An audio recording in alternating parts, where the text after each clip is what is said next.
Hello, welcome to the New Stack Context, a podcast where we review the week's hottest news in cloud-native technologies and look ahead to topics we expect will gain more attention in coming weeks.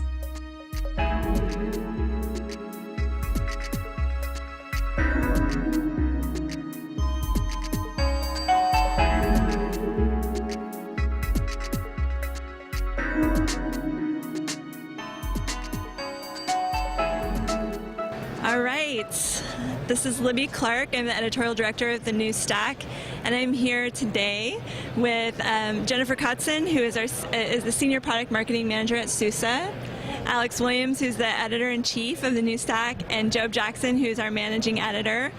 We're recording live from Cloud Foundry Summit in Boston. This is the context episode of our podcast this week, where we discuss the week's hottest news.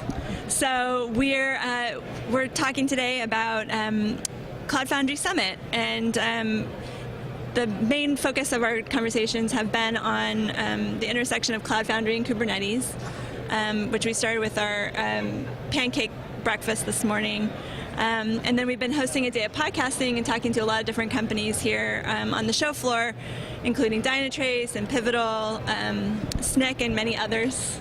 Which you'll see the stories in the podcast in the weeks to come on the site. Yeah, and you'll see them. Yes, exactly. We'll be posting them on the site as well. So keep your eye out for those.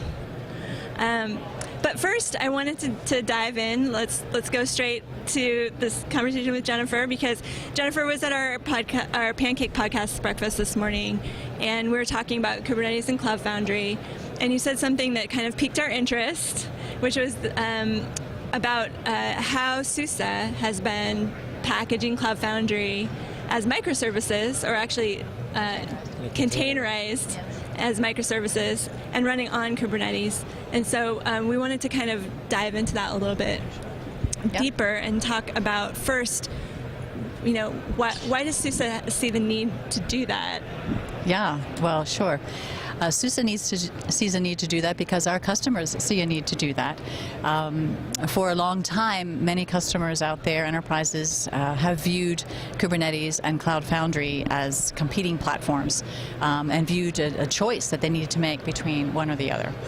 We don't believe that that's a choice that needs to be made. We see it very differently. We see these two platforms as very complementary, as offering value. Each has a very important value that is not quite complete without the other. Mm-hmm. So, we thought it was important to bring the value, the best of both, together, and we've done that. So, in particular, the value of Cloud Foundry is the high productivity that model gives us.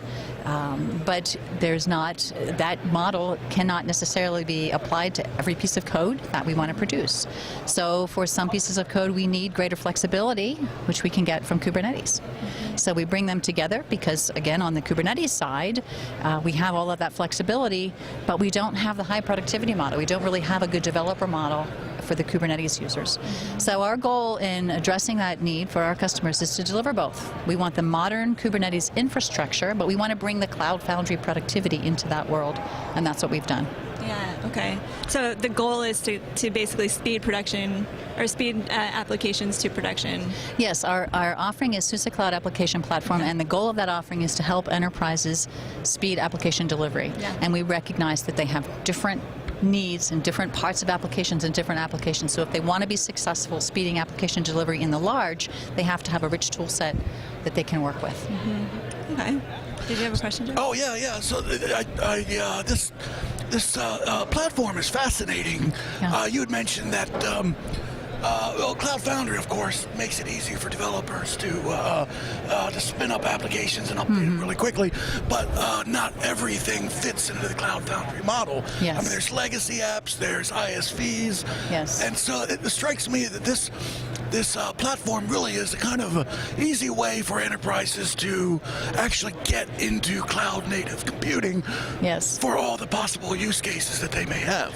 Yes, I mean, Cloud Foundry helps people make that transition, and we are a Cloud Foundry implementation, so yes. Our implementation is, and we had talked earlier, Joe, unique, however, and so if we can talk about that a little bit, can we do that? Oh, yeah. That's another there's so many fascinating aspects to this release. Yeah. Let's talk about that. Yeah, So following on to the point that we believe enterprises need both Cloud Foundry and Kubernetes, one way that they can get both is just to get both, right? But we have found a way of integrating them that we think is interesting as well. So we have taken Cloud Foundry proper and we have containerized it. And in so doing now, instead of using virtual machines to deploy Cloud Foundry, the components of the platform itself are deployed in containers. And then those are managed by Kubernetes instead. And this is the only distribution? This is the only distribution today that does that. And what that does is, from the developer's perspective, the developer experience is unchanged. I mean, this is a certified Cloud Foundry distribution.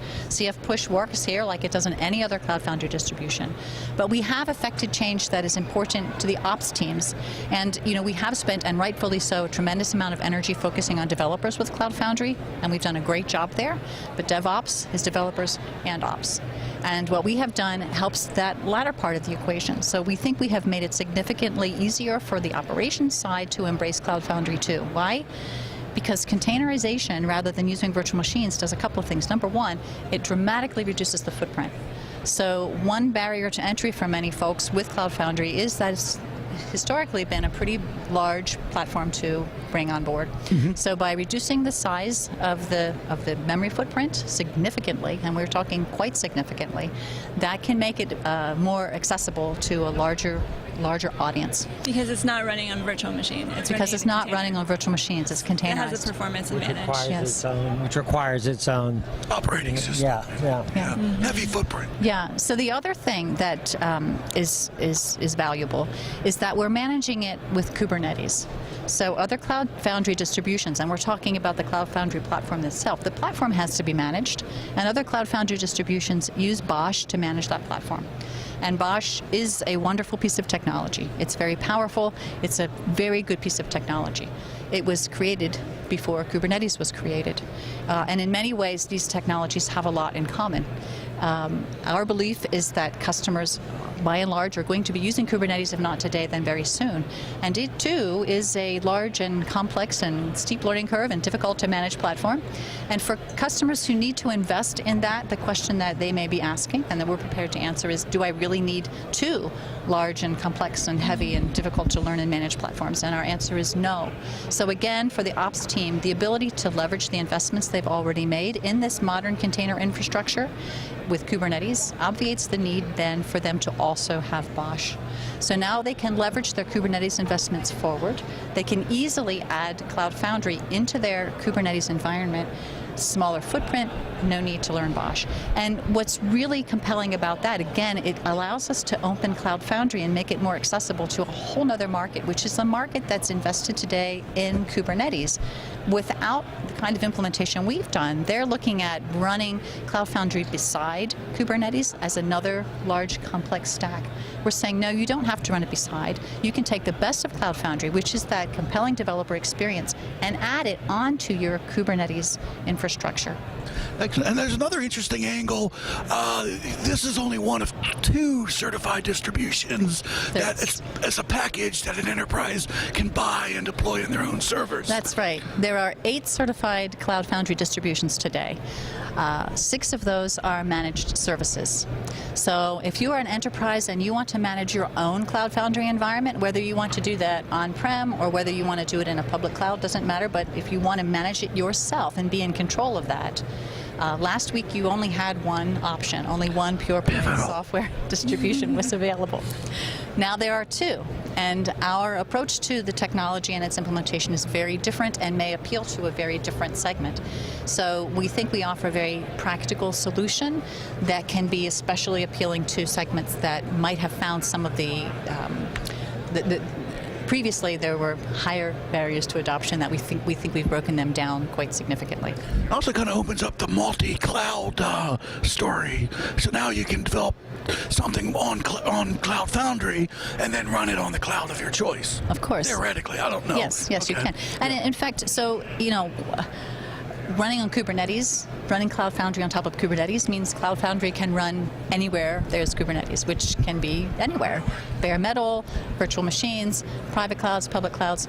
We include with our distribution of SUSE Cloud Application Platform our own Kubernetes layer, which is also sold separately as SUSE CaaS platform.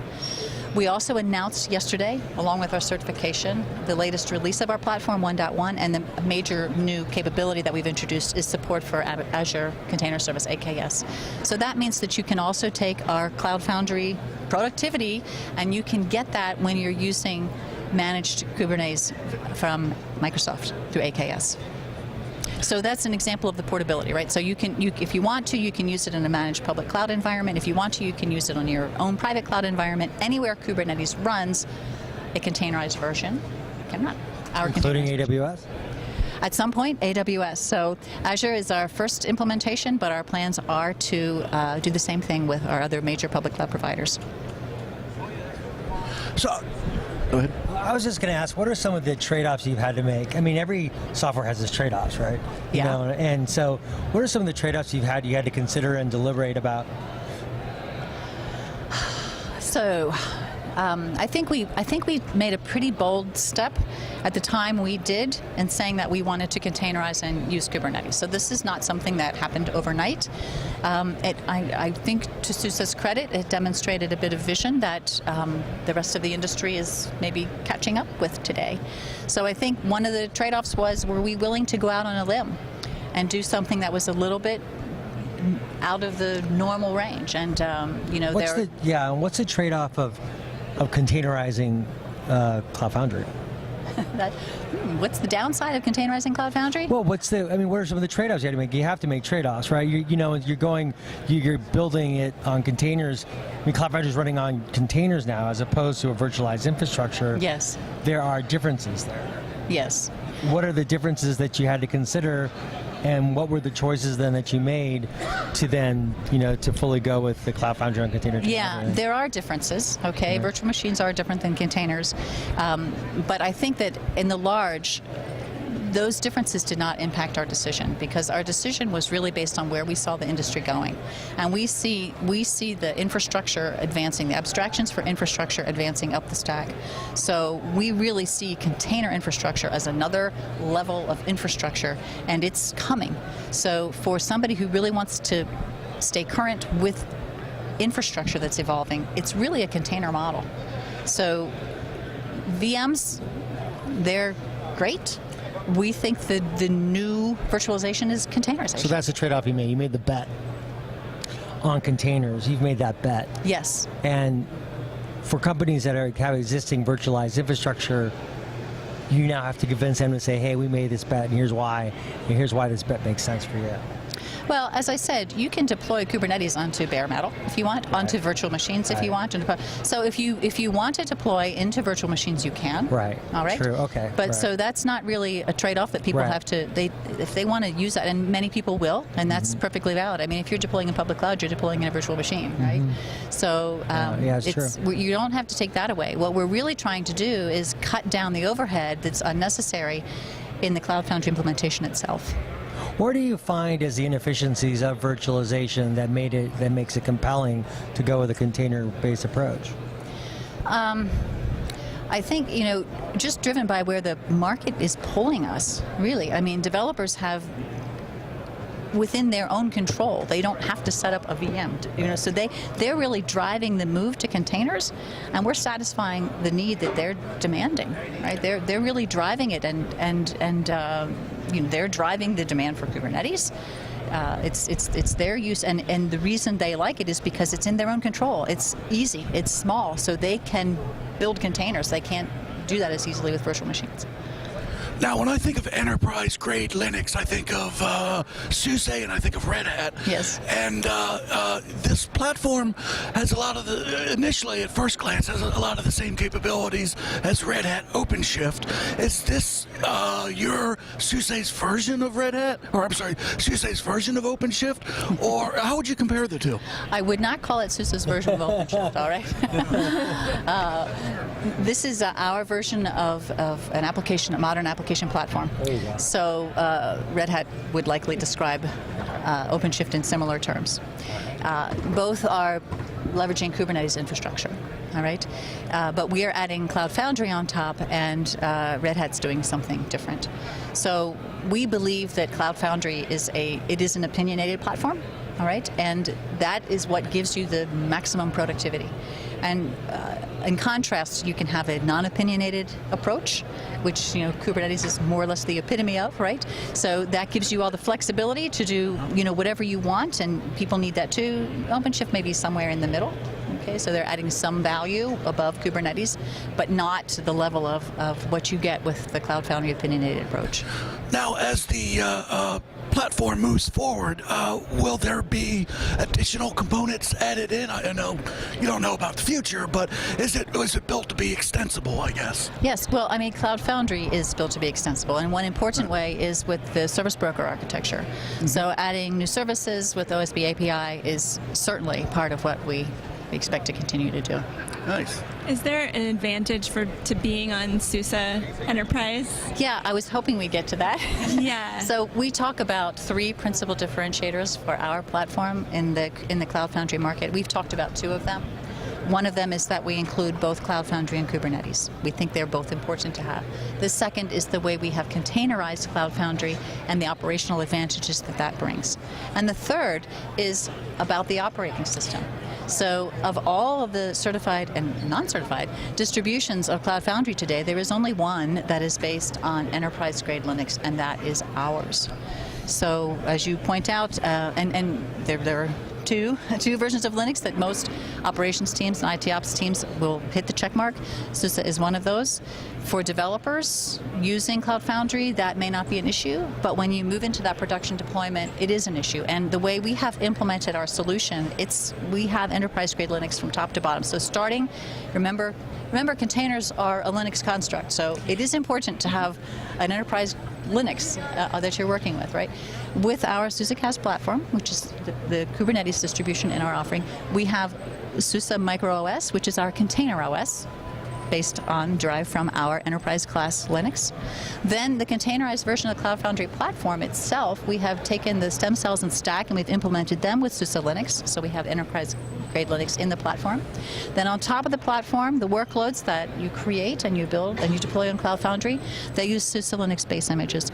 So from the workloads to the platform to the container OS, it's SUSE Linux top to bottom. You've got enterprise grade Linux behind your application platform. Gotcha. Nice. Okay. Yeah. It's good stuff. Great. Well, thank you so much for joining us, Thank Jennifer. you for having me. Yeah.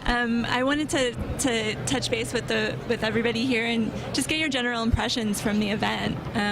What do you feel like has kind of been top of mind throughout the last couple of days in terms of the themes that you're hearing from people? What are people talking about? What are their problems? What are their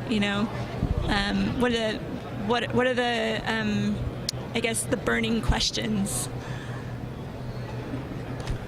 I really enjoyed the pancake breakfast, and thank you for participating with us this morning. And I thought some of the people in the audience had some really great questions. And I think, to me, that's one of the most compelling aspects of this conference so far, is what was there saying about, thinking about Kubernetes and Cloud Foundry. There's a lot of questions in the Kubernetes community about conformance, right? And how do you think about all these different distributions, and how do they actually kind of align, right? And then how do you think about aligning that with Cloud Foundry? And a lot of it is, I think, for me at least, kind of one of the realizations I have is there really is this community difference. Mm-hmm. There is a real true community difference. And we kind of heard it when they were talking about pulling the guts out.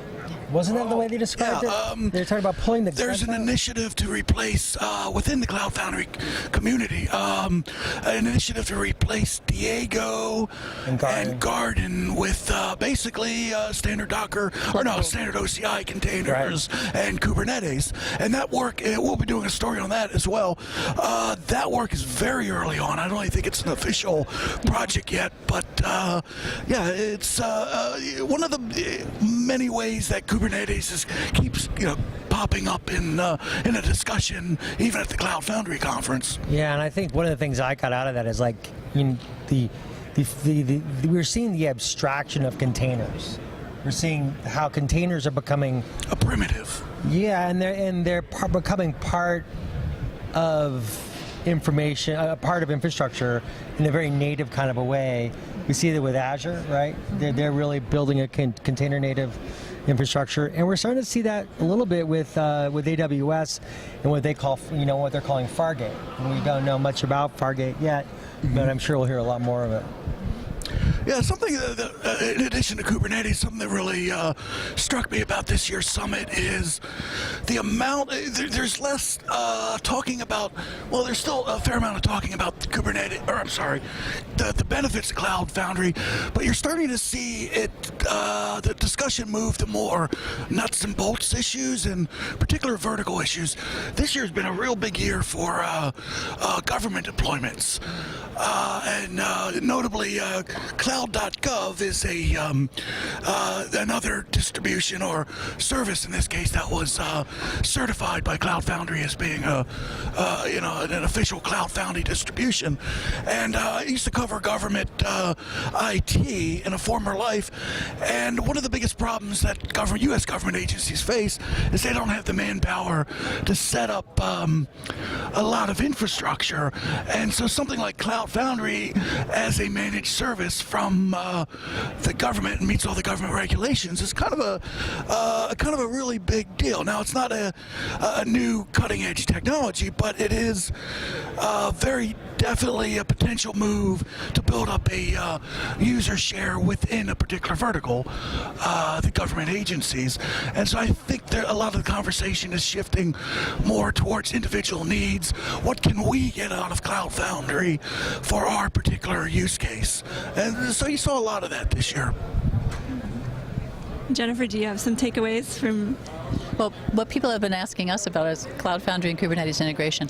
And I would say the big difference that we see, from this year even to the spring Cloud Foundry Summit is more awareness that these are complementary technologies. It's been a long road to hoe with that, right? So the community has really opened up to it and is really much more receptive than ever to these innovative ideas. So that's great for us. We saw a lot of demos today on stage that had a Kubernetes component to them. Yeah. Yep. Yeah, and there were a lot of, you can really see the community grappling with this issue, right? Of how do we make these two communities work together? It's really fascinating. But the good news is that's the question that's being asked. How do we bring them together? Not how do we compete? It's how do we bring them together? Because that's, to me, the big difference and the real plus, that this community recognizes that they are complementary, that they do have value to offer each other, and that's a change for us. Very pleasant for us to see. I love too that you said in the pancake breakfast this morning about how your customers don't think that Kubernetes is perfect. They don't think Cloud Foundry is perfect. They have problems with both, right. but they also want to use both. Yeah. So, I think there's a lot of problem solving to be done. I would say that they have problems with both. They just know the limitations. Each one has its limitations, and neither one alone can satisfy their broader need. What's the world without constraints? There you go. True. So it looks like we're actually shutting down. We're the last people here on the show wrap floor. this up. We're the last people standing. We're going to have to ask security to come on the show for some last words. Yeah. They're going to be the only ones left. We're shifting left on security, not the last thing. Yeah, there we go. Nice. Very good. If you see us ushered off, picking up the camera and leaving. Well, thank you again for joining us. And, thank you. We'll, I guess, see you all again next week. Yeah, we'll see you again next week. Great. Back at our usual TNS headquarters. Back at our digs. Yep. Thank you, Libby. Yeah, thanks. You.